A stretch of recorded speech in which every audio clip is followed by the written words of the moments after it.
Hello, so it has come to my attention that Europe has been having a problem with something politely called euthanasia. Mercy killing? You want to call it that? You want to call it suicide? I had a relative, a very close relative, that died of suicide, so unless, you have other information that somebody pushed him off the building, so cause of death, obvious, manner of death, still undetermined, right? In case you think I'm insensitive, it's so important that I had this experience so that I have perspective that you might not have. How devastating it was. This person was younger than me. This person had every advantage, but this person got involved with the wrong people. Bad influences. He got hooked on pot and put on SSRIs, who knows what else. I guess he was also an alcoholic, briefly. That he didn't start out that way. That little boy, my gosh. Blonde, blue-eyed, intelligent little boy, a gift from heaven, and throws himself off of his apartment building and grieves my parents to no end. I kind of think he was their favorite child. They thought I was kind of like a washout because I chose to be a stay-at-home mom and have a lot of kids. So they kind of thought, well, he's the great white hope. But listen, I never had envy issues at all. I really didn't. Sometimes I felt as if I did take a back seat to my little brother, but in terms of serious envy, I didn't have any envy. For him to end up that way, that's just so wrong. And I tried to call a relative about 2.5 years ago about this, maybe 3 years ago, I don't know. And I was even texting with this older female relative, and she said, "Stop being so negative." And she didn't want to talk to me because it was too negative. Maybe I was messing up her karma or something. Yeah, whatever. So, I can't talk to anybody about it. I've talked to my husband. I would talk to my children if they would talk to me. I can't talk to my younger children because I don't want to make them depressed. My older children avoid talking to me. So yeah, that's not pleasant, but oh well. As long as I have a voice, I'm going to use it for positive purposes. And this thing about euthanasia in Europe, and it's also happening in Canada, and yes, it even happens in some states in the United States, but it has not yet in the United States become a widespread phenomenon. Killing people. They're not only killing people who have like a terminal cancer diagnosis, folks. They're killing people, young people, teenagers, just because they're depressed. For example, there was this one Dutch young lady, and I say, oh, she's really pretty, because, when you get older, you realize, wow, young people look really nice, don't they? They have this beautiful, fresh complexion.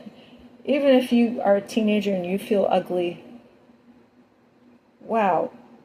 When middle-aged people and elderly people look at you, they think you're beautiful. So take some comfort in that. I mean, you really look beautiful. And the girl was on a waiting list for 3 years because she was depressed. They said they tried all these drugs. They tried ketamine and everything like that. And I believe they did. Well, did they try Jesus? And that's the thing, a 3-year waiting list. You might have flown her to India. You might have taken her to Tibet or something. You might have taken her to Lourdes. You might have done something rather than keep her on the suicide waiting list. It's disgusting to me. I'm sorry if I sound judgmental. I'm not qualified to judge, but it's wrong. It is just so wrong. You people are so brainwashed over there in Europe. And by the way, there are some seemingly conservative Europeans that are bemoaning the invasion of the migrants and everything. Listen, you don't have enough people to even defend your country. And culturally, you're a bit of a shambles. I mean, you don't believe in God. I mean, you worship all kinds of deities, or you're an atheist, so many of you. So how is God going to help you? I mean, if you do not trust in God, at least on our money it says in God we trust. You know, pyramid Illuminati symbols be darned. At least our money says in God we trust. What do you trust in? I don't know. You trust in what? Your spirit guide, right? I mean, you bunch of loonies. I'm sorry. It's just, if you don't repent, you're going to have to go through the tribulation. Even some of these conservative Christian Europeans that I see getting on YouTube and getting views, they'll be anti-American too.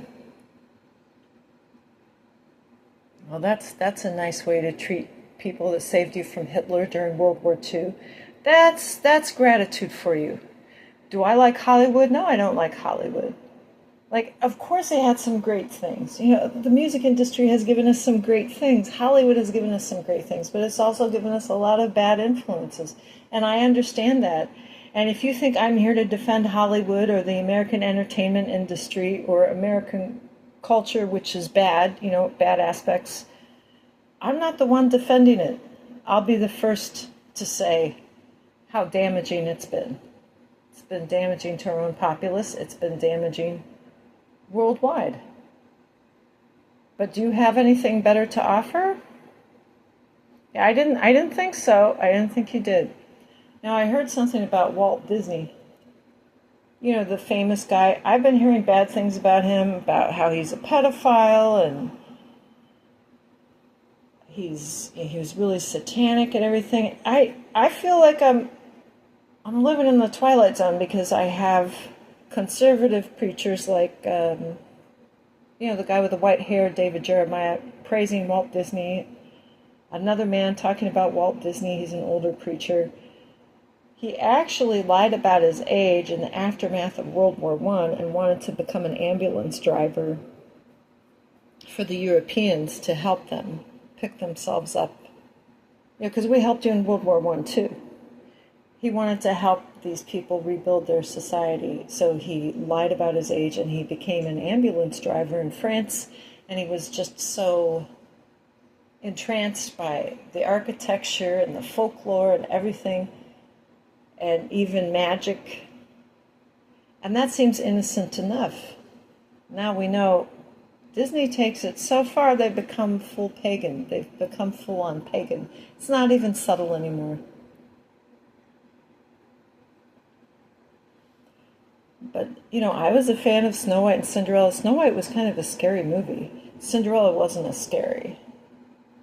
But I remember my parents taking me to Walt Disney World when I was 4 years old and got a terrible sunburn, you know, because Florida's it's on a different latitude than Ohio, so I got a real bad sunburn. My parents didn't even bring any suntan lotion or anything.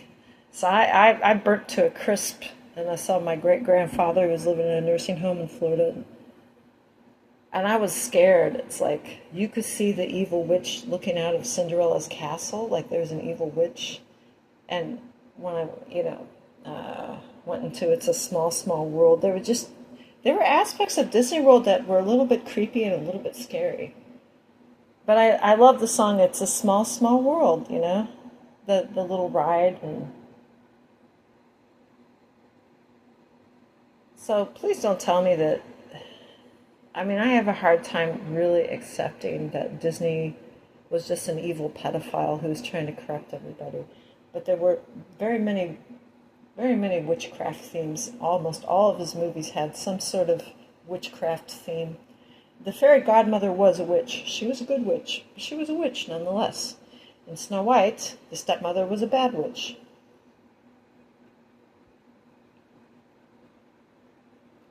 And then after my little brother was born, we would get VHS tapes from the library, you know, movies from Disney.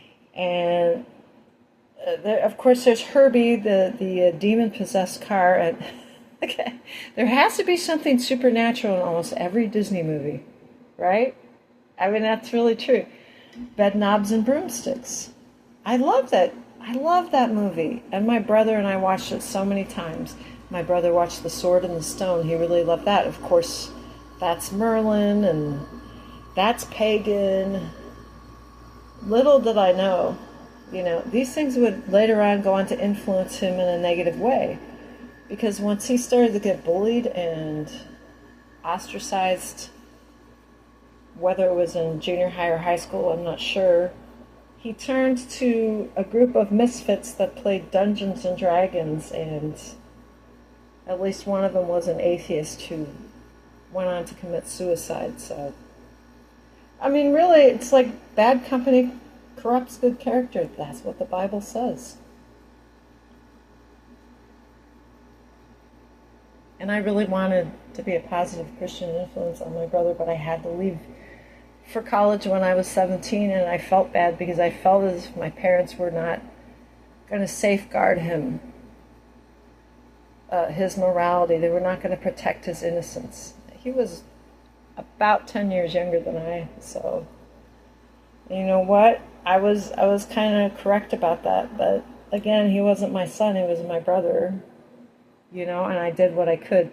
Oh yeah, I remember one time, for Christmas, I was in college and I sent my brother a youth study Bible, and my mom said that my brother was really mad because you send him a Bible because you think he's a bad person. It's like, what kind of a twisted philosophy is that? How you're promoting this crap, and I mean, really, this is how I feel about it. Although I hope my mother did go to heaven. How can I judge them? They were not raised in the morally perfect environment, so who could expect them to be morally on point when they're trying to raise a teenage boy in their older years? They're pretty old when he was born. By the time he was a teenager, they were practically elderly. So yeah. So, I mean, but really, back to this issue of euthanasia. For shame, is there any sense of shame whatsoever that you people have over there in Europe? And now let's talk about Manchester, England. Of course, my mom, would I say she was hippie-esque? She never became a flower child, but she had all the Beatles records, and she had the 8-track of Hair, Hair the musical, which was the quintessential 1970s hippie musical, right? There's some kind of racy lyrics in some of those songs. But there was one song called Manchester, England, England. And, some English guy goes on YouTube. I don't remember what his name is. I think I'm a subscriber. And I hope you people can understand me. I know you can't see me, but do you not understand English? Do I have a vocal fry? Is that why you refuse to listen to me? Because I don't like the Valley Girl accent. Like, I am so sure. That's the Valley Girl. I can't believe that young women are using the Valley Girl intonations from the early 1980s. Like, oh my God, like, I am so sure. It's like, oh my, what? This is bizarre. But if I have a vocal fry, I apologize. If I don't speak in a high-pitched voice, I apologize. I'm a product of my culture. Most of the time, I appreciate people's accents. There's this, I call her a young lady from Africa named Modi. And most of the time, she just complains about ghetto culture and how it's not acceptable, which it doesn't really concern me, but I always like to see her insights. A lot of people like her, and I think she's just absolutely stunningly beautiful, and I don't have any problem understanding what she's saying, even though she has an African accent. I don't know which country she's from. And I will even listen to English people, and really in recent years, maybe recent months, I've stopped trying to even imitate the English accent because I realized they're not really trying to be funny, they really talk that way. Oh, okay. Sometimes when you hear an English person talk, it's like a character from a movie. like like from Dracula Dead and Loving It, you know, who played the English asylum owner? I don't know. See, now you're gonna be mad at me. You know, so that's why you have to take it in good humor. The English even make fun of themselves, don't they? Not Tim Conway, that other guy, Harvey Korman, the tall guy. Yeah, the tall guy. He would do a fake English accent. But of course, there were also fake Eastern European accents. The Mel Brooks character, and speaking of accents, my grandparents and many of my relatives, older relatives, spoke with a very thick accent, an Eastern European accent, some of them.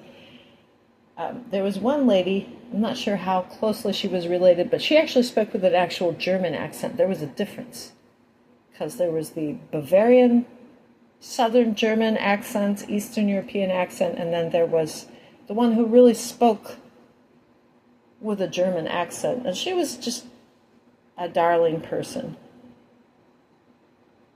Absolutely darling. And so this is how I was raised. My dad's parents were immigrants, and he didn't really like Americans that much because they really loved the old country, and they thought that Germans were better. And my dad thought that the English were better. He thought Americans were a bunch of hicks and hillbillies. Well, that's what happens when you grow up in the city and then as an adult you relocate to the country, and all of a sudden it's deliverance. Da da da da da da da da da. You know, to him it was, you know, the movie. So I'm not saying that's true, but I'm saying that was the attitude that my dad had. Okay. So this is, you know, I come from things from a unique perspective that you wouldn't necessarily expect. This is why I love to be able to explain myself. But again, I'm going to stop with the Manchester, England thing.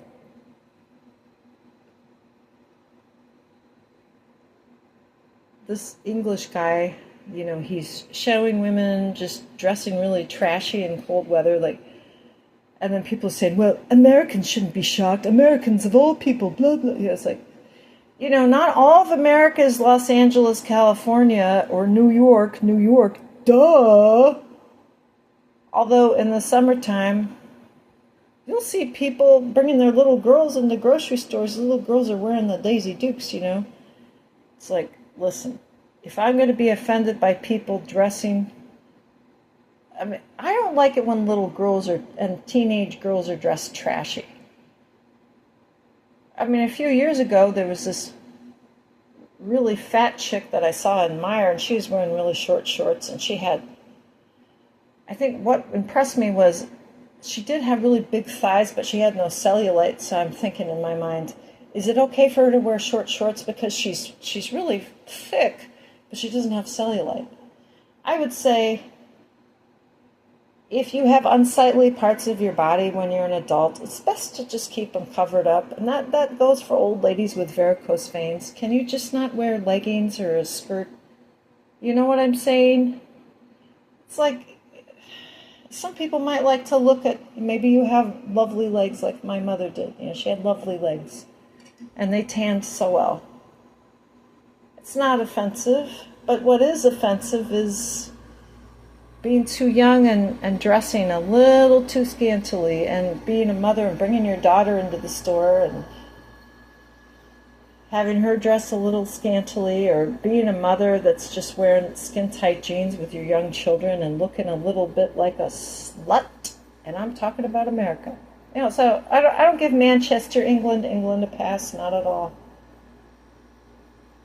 I mean, your young women must not respect themselves very much. I really don't care if you don't like what I have to say, you know? So what? I'll never be there. I'll never visit Manchester, England. Ding, ding, ding. Be careful what you say. Okay, well, unless the Lord wills, I shall never visit Manchester, England.